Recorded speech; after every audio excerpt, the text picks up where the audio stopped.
students, welcome back to my channel 3E's.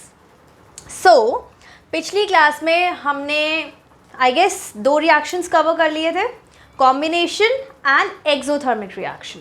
And in this class आज हम पढ़ेंगे about a new type of reaction which is decomposition reaction. So decomposition reaction, decomposition से हमें word से ही क्या समझ आ रहा है कि कोई चीज़ ब्रेक डाउन हो रही है, कोई चीज़ टूट रही है. तो जहाँ डीकम्पोजिशन है that means break down, that something is getting broken down. Okay, तो यहाँ पर क्या चीज़ ब्रेक डाउन हो रही है, let's look at that.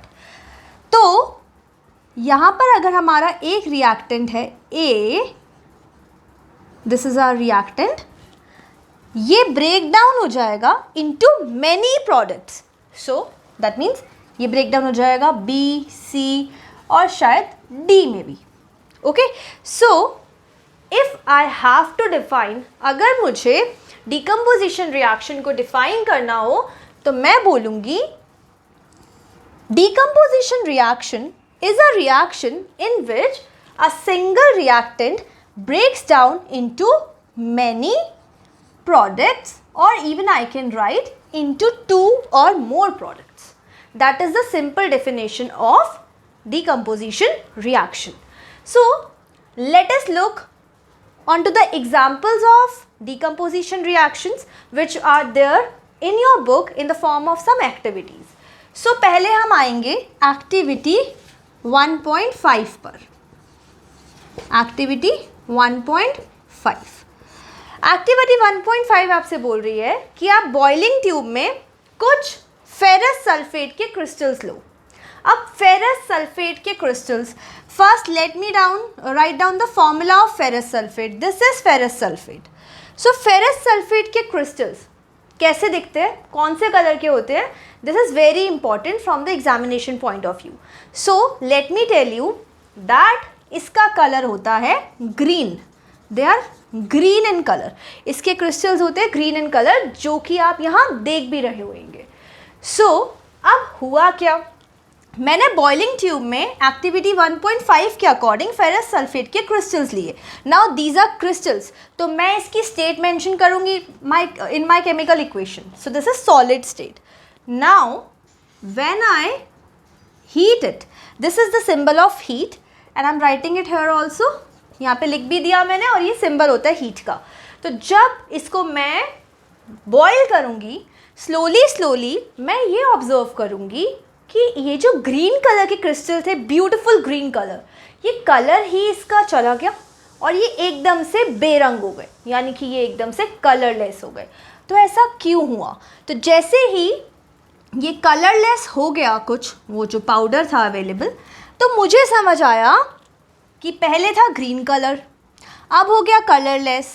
That means ये क्या है, चेंज इन कलर. तो आपको याद होगा जो फर्स्ट वीडियो थी मेरी, मैंने आपको बताया था कि whenever change in colour also takes place, that means एक केमिकल रिएक्शन हुआ है. तो यहाँ से मैं समझ गई, जैसे ही ये ब्यूटीफुल ग्रीन कलर चला गया तो मैं समझ गई कि क्या हुआ है, केमिकल रिएक्शन. अब क्वेश्चन तो ये आता है कि बना क्या, तो क्या बना, जो बना वो बना फेरिक ऑक्साइड, जिसको हम कहते हैं Fe2O3.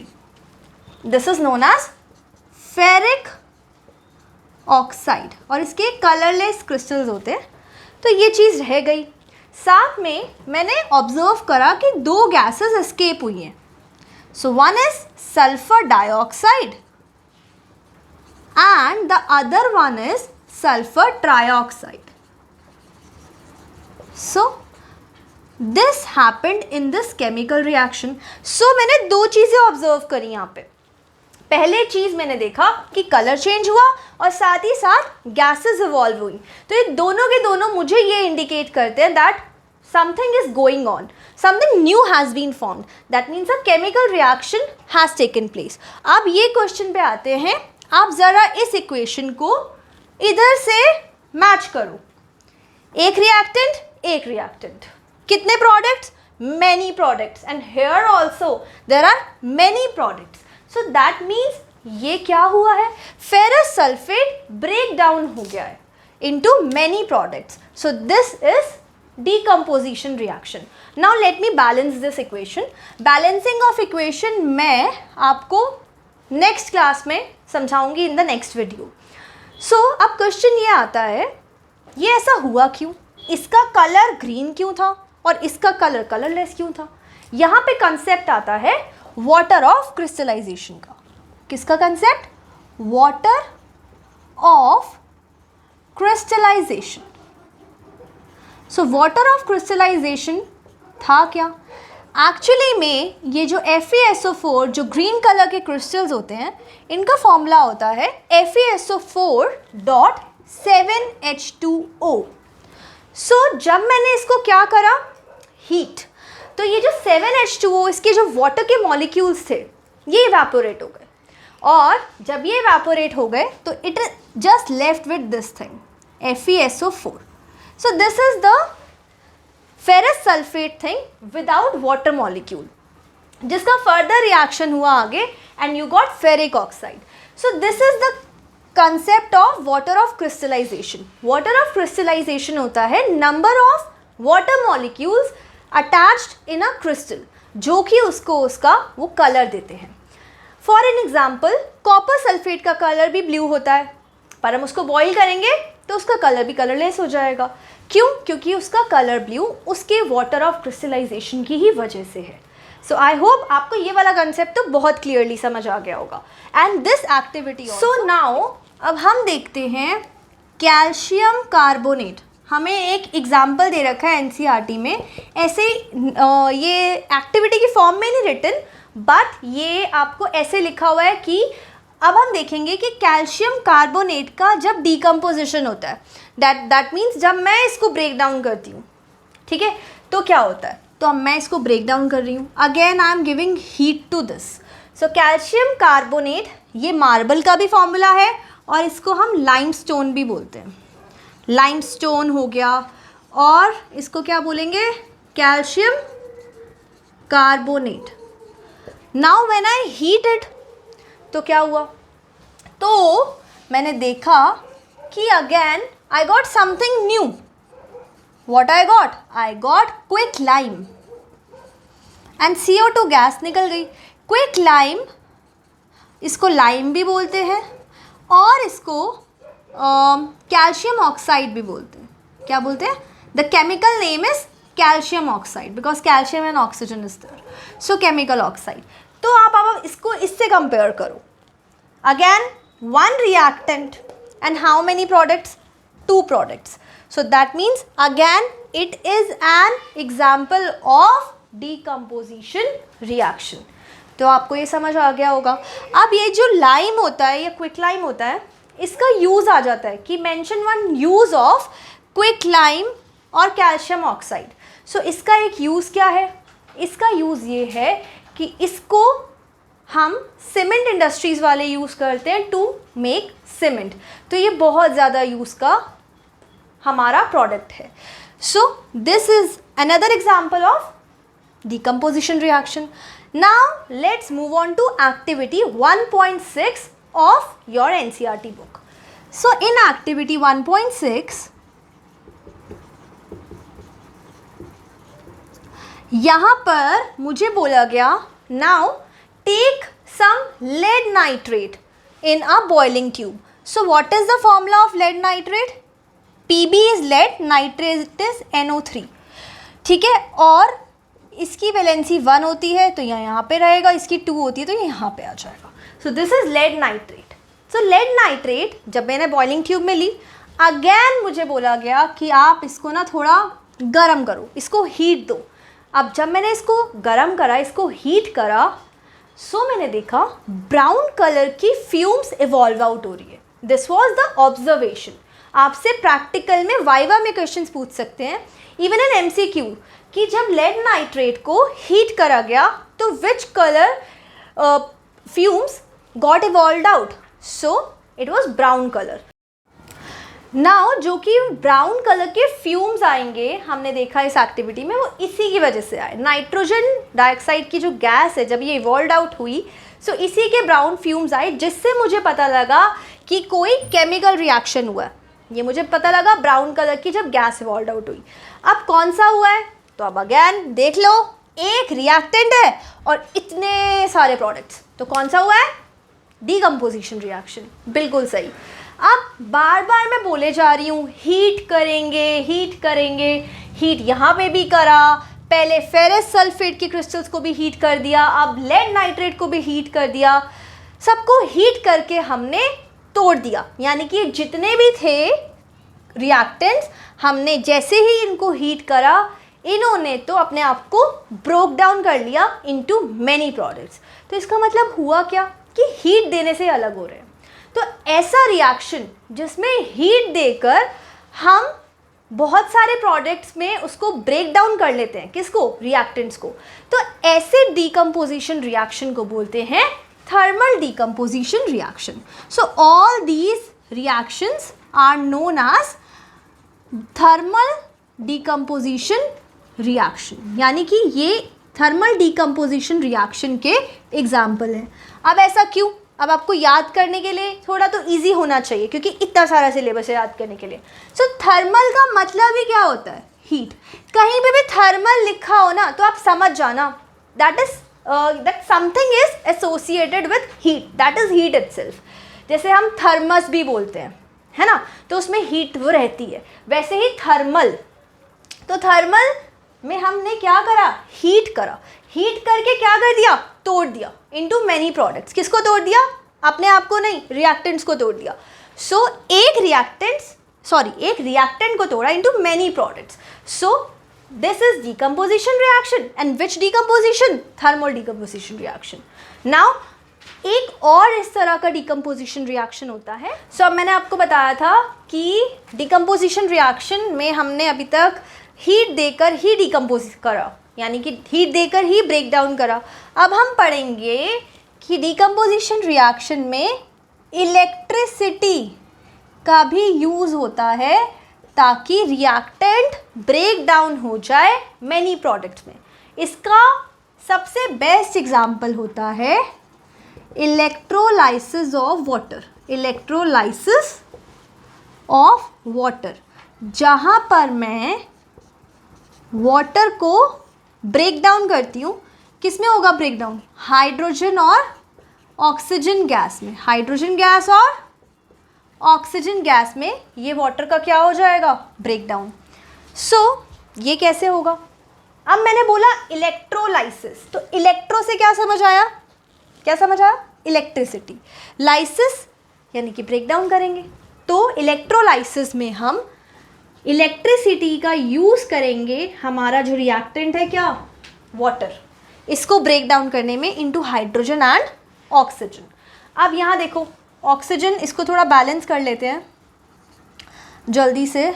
So it will become 2 and 2 here 2 here। So this is balance equation. Now अब हम समझते हैं कि ये कैसे हमने करा। तो इसके लिए ये बहुत अच्छी एक्टिविटी आपकी बुक में दे रखी है, which is activity 1.7 of your NCERT book.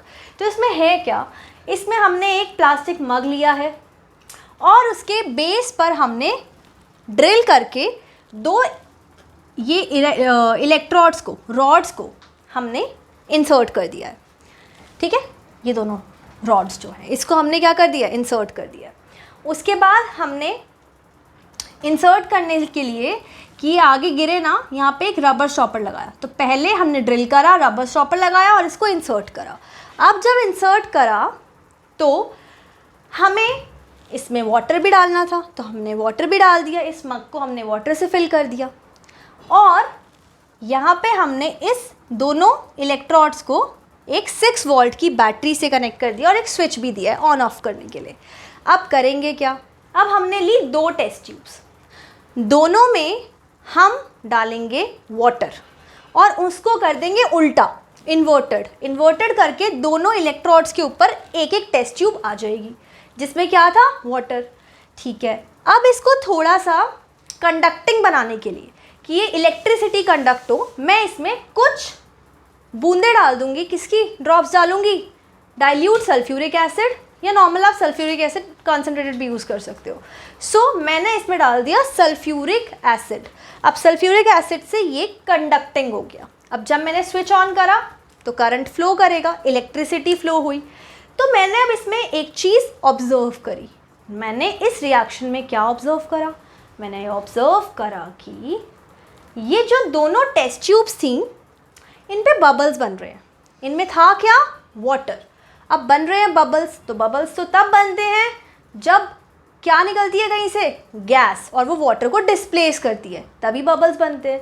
That means दोनों टेस्ट ट्यूब में कोई गैस बन रही है, तो इसका मतलब इनमें था वाटर, लिक्विड स्टेट, और बन रही है गैस। सो स्टेट का चेंज हुआ तो केमिकल रिएक्शन हुआ।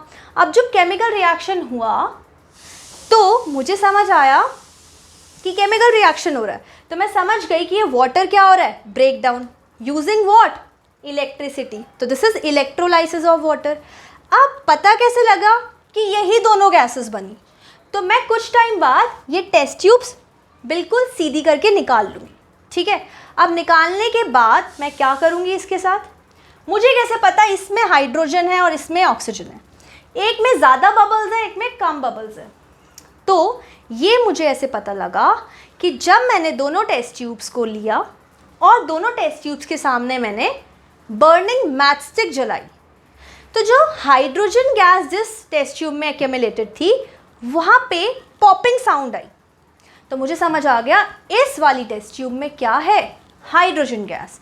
और जब दूसरी टेस्ट ट्यूब के सामने मैं मैचस्टिक लेके गई तो वो एकदम और शार्पली बर्न होने लग गई। तो मुझे समझ आया उसमें ऑक्सीजन है, बिकॉज ऑक्सीजन सपोर्ट्स बर्निंग, तो वो और अच्छे से बर्न होने लग गई। तो ऐसे मुझे पता लगा कि एक में हाइड्रोजन गैस है और एक में क्या है? ऑक्सीजन गैस है। और जो ऑक्सीजन गैस वाला वॉल्यूम है वो डबल है हाइड्रोजन गैस वाले वॉल्यूम से।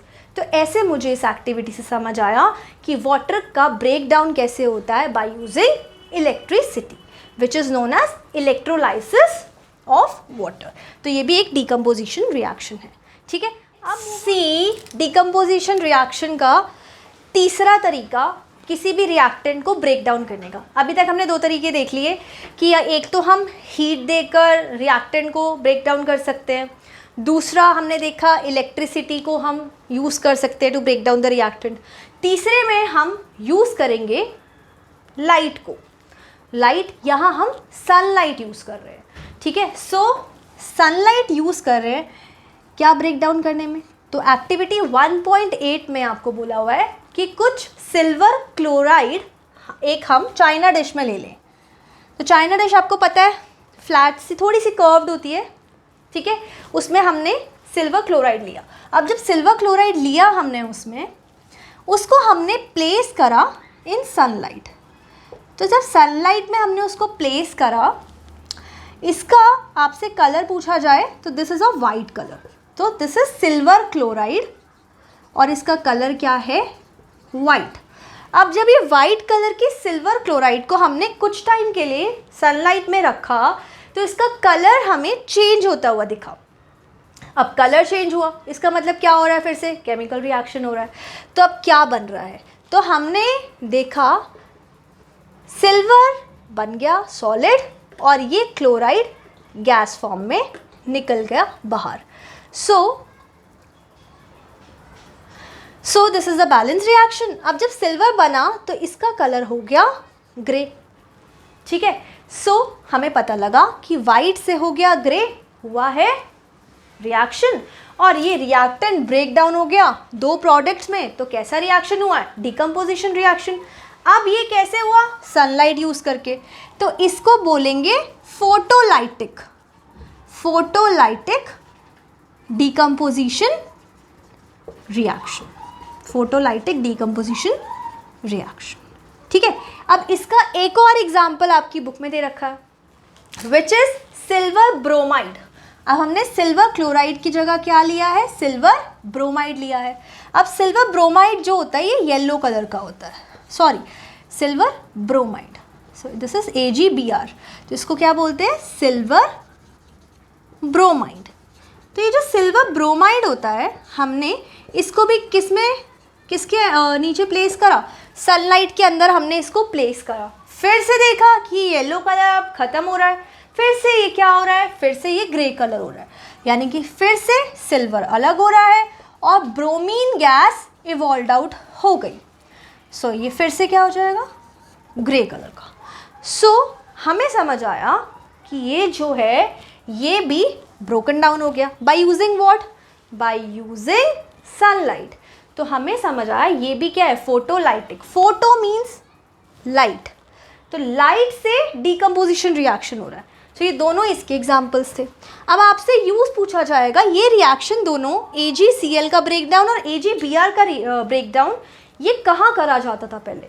ये पहले जब वाइट एंड ब्लैक फोटोग्राफी होती थी ना, तो उसके नेगेटिव्स के साथ ये रिएक्शन करे जाते थे ताकि हमें वो white and black and white pictures मिले। So both these reactions they were and they are being used in white and black photography।